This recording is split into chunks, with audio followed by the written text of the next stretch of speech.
بسم الله الرحمن الرحیم. د وینډوز 10 لومړني درس ته ښه راغلاست.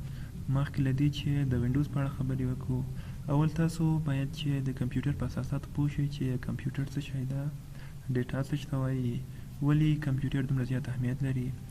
دوه ویډیوګانې په همدې موضوعاتو وي او وروسته له هغه به تاسو ته د وینډوز درسونه شروع کیږي او د وینډوز په اړه به تاسو ته انشاءالله پوره معلومات درکړم.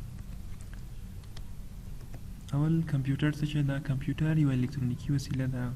د هغه معلوماتو په اساس تاسو ته کار کوي، کوم هدایات او معلومات چې په میموري کې ذخیره دي.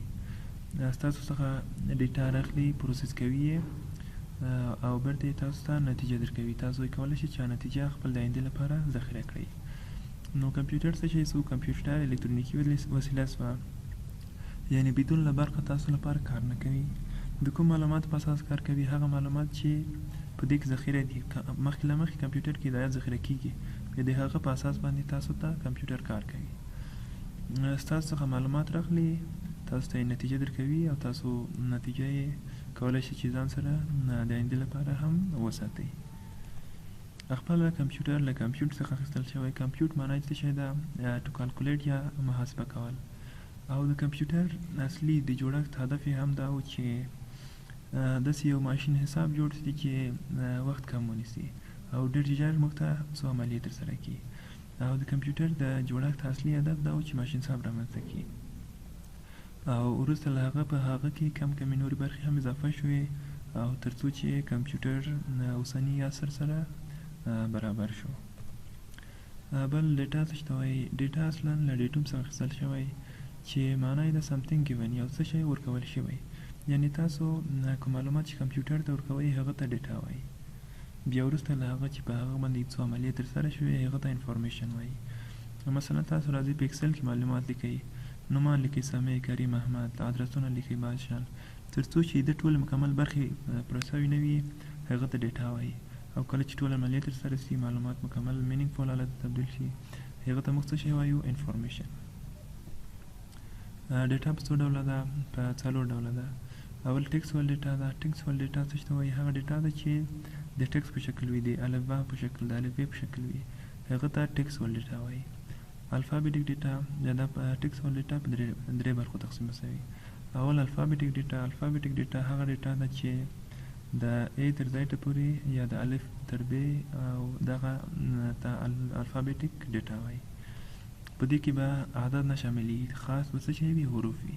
مثلا تاسو خپل نوم لیکئ، کوم ولایت نوم لیکئ، دا ټول څه شی دي؟ د الفابیټک ډیټا ده.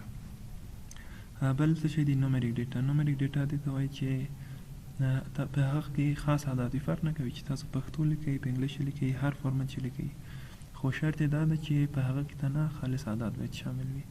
هغه ته څه شی وایي؟ نومریک ډیټا. بل الفا نومریک ډیټا. الفا نومریک ډیټا دې ته وایي چې په هغه کې حروف، سپیشل سمبول او عدد شامل وي. مثلا تاسو ایمیل ګورئ، په ایمیل کې بعضې وخت عدد هم شامل وي، سمبولونه هم شامل وي. مثلا ټکی ده، @ علامه ده، دته څه شی وایي؟ الفا نومریک ډیټا. یا د تاسو کور ادرس وي، له بعضې خاص آی ډي ګانې دي، په هغو کې څه شی دي؟ هغه الفا نومریک دي، په هغو کې حروف هم شامل وي او عدد هم شامل وي. بل ګرافیکل ډیټا ده. کومه ډیټا چې د تصویر په شکل وي هغه ته څه شی وایي؟ ګرافیکل ډیټا. اډیو ډیټا ده. هغه چې د وایس او ساوند په شکل وي، یعنی ستاسو خپل اواز او یا کوم میوزیک له کوم بل شی چې اورئ هغه ته اډیو ډیټا وایي. بل ویډیو ډیټا ده چې هغه د ویډیو یا د مووي په شکل وي. تاسو فلمونه لیدلي چې هغه ته څه شی وایي؟ ویډیو ډیټا وایي. تصاویر، عکسونه ته ګرافیکل ډیټا وایي او اوازونه او ساوندو ته اډیو ډیټا وایي. بل انفارمیشن څه شی دی؟ انفارمیشن دې ته وایي چې تاسو معلومات یا ډیټا راواخلئ، هغه باندې یوه خاص عملیه ترسره کړئ، وروسته له دې چې عملیه باندې ترسره شوه هغه ته څه شی وایي؟ انفارمیشن، یعنی مینینګ فول حالت ته تبدیلېده. تاسو اول کې خام مواد کمپیوټر ته ورکوئ، مثلا په اکسل کې بعضې معلومات لیکئ، او کله چې په هغه باندې یو پروسه عملیه ترسره کړئ او داسې حالت یې تبدیل کړئ چې له هغه څخه څوک مطلب واخیستل شي، هغه ته څه شی وایي؟ انفارمیشن. بل د کمپیوټر خصوصیات دي. کمپیوټر ولې دومره زیات مشهوره ده؟ ولې تاسو وینئ چې په هر ټوله نړۍ کې کمپیوټر خلک زده کوي او وایي او ګټه ورڅخه اخلي. کوم دلایل دي چې کمپیوټر دومره مشهوره ده او ولې موږ ضرورت ورته لرو؟ اول دا ده چې سپیډ یې ده چې کمپیوټر سرعت لري. تاسو په نور برخو ووینئ چې کمپیوټر زیات سرعت لري. مثلا موږ یو کار په 2 ورځو یوه هفته کې ترسره کولی شو، کمپیوټر یې کولی چې په 1 منټ کې درته ترسره کړي. مثلا د کمپیوټر د سرعت واحدونه څه شی دي؟ کیلو هرتز ده، میگا هرتز ده، گیگا هرتز ده، تیرا هرتز ده. یعنې د یوې ثانیې په زرم حصه کې موږ ته کولی شي چې یو عملیه ترسره کړي، یا د یو ثانیې په میلیونم حصه کې موږ ته یو عملیه ترسره کړي، یا بیلیونم حصه کې، یا تریلیونم حصه کې. ډېر قوي کمپیوټرونه شته چې حتی کولی شي چې په یوه ثانیه کې موږ ته میلیاردونه عملیې یا ترانزیکشن یا انسټرکشن ترسره کړي. دا د کمپیوټر یوه کار دا ده چې سرعت یې زیات ده، په دې خاطر باندې یې زیات مشهوره ده. بل اکیورسي ده. اکیورسي په دې معنی چې کمپیوټر موږ ته یو کار څومره په دقت سره ترسره کولی شي. کمپیوټر موږ ته هر کار چې موږ کمپیوټر ته ورکړو، هر عملیه ترسره کول باندې کمپیوټر یې 100% په صحیح توګه موږ ته ترسره کوي. کمپیوټر هیڅ غلطي نه کوي. که غلطي کوئ، هغه غلطي به تاسو وي. که تاسو غلط معلومات کمپیوټر ته ورکړئ، کمپیوټر به هم تاسو ته بیرته غلط معلومات درکړي، چې د کار ته وایي ګیګو یا ګاربیج ان ګاربیج اوټ. دا په دې معنی چې تاسو هم خپله کمپیوټر ته غلط معلومات ورکړي او کمپیوټر هم بیرته تاسو ته غلط معلومات درکوي. پس خپله کمپیوټر ملامت نه ده، په دې کې تاسو ملامت یې. او خپله کمپیوټر 100% اکیوریټ یا 100% یا 100% اکیورسي لري چې هیڅ غلطي نه ده. دته پروګرام کې یا پروګرامونه 100% صحیح دي. تقریبا څو ځله چې کېږي، بیا وروسته له هغه تاسو ته پروګرام درکول کېږي. بل ډیلیجنس ده. ډیلیجنس دته وایي چې کمپیوټر نه ستړی کېږي. که موږ تاسو په یو څه باندې توجه وکړو یا کنسنټریشن ولرو، زموږ توجه وروسته له څه وخته خسته کېږي او توجه هم خرابېږي. خو کمپیوټر داسې نه ده.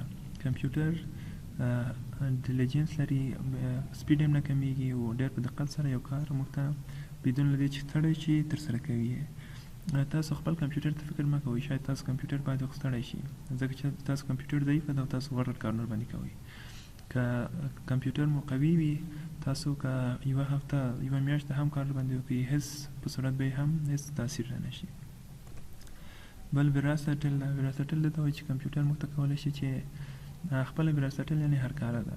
کمپیوټر موږ ته کولی شي چې ساده عملیې، کمپلیکس عملیې، پیچیدلې عملیې، مختلف کارونه وکړي. مثلا تاسو څوک د ویډیو په کار پکې کوي، څوک د گیم جوړولو په خاطر کمپیوټر کار کوي، څوک ویډیو ایډیټوي، څوک پکچر په خاطر مختلف کارونه دي. یعنې دا هم د کمپیوټر یو کمال ده چې تاسو ته مختلف کارونه کولی شي چې ترسره کړي. سټوریج ده. بل خاصیت یې دا ده چې کمپیوټر زموږ معلومات ساتي. که موږ کمپیوټر ولرو، موږ معلومات به تر ډېر وخته پورې موږ ته وساتل شي. مثلا په کوم ډیوایسو کې؟ په سیکنډري سټوریج کې. سیکنډري سټوریج هغه ډیوایسونه دي چې زموږ معلومات دایمي توګه موږ ته ساتي. لکه څه شی؟ لکه هارد ډیسک، اف ډي ډي یعنې فلاپي ډیسک. فلاپي ډیسک مخکې موجود و او اوس دا سیستم له منځه تللی. د هارد ډیسک په ځای باندې له اف ډي ډي څخه استفاده کېدله. تاسو وینئ چې کمپیوټر کې ډرایو ای ده، سی ده، ډي ده، ای ده. مخکې له هارد ډیسک څخه دوه ډرایو نور هم، یو ای او یو بي. ډرایو ای، ډرایو بي.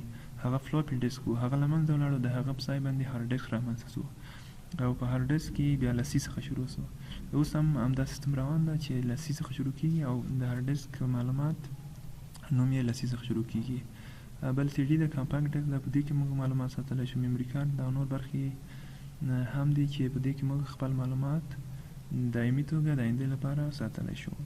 دا و د کمپیوټر یوه لنډه معرفي. یوه بله ویډیو هم کوم په دې اړه، بیا وروسته له ده به موږ تاسو خپل د وینډو درسونه انشاءالله شروع کړو. دا په دې خاطر تشریح کړو، په دې خاطر چې اکثر خلک مستقیم وینډوز شروع کوي او په دې نه پوهېږي چې کمپیوټر خپله څه شی ده.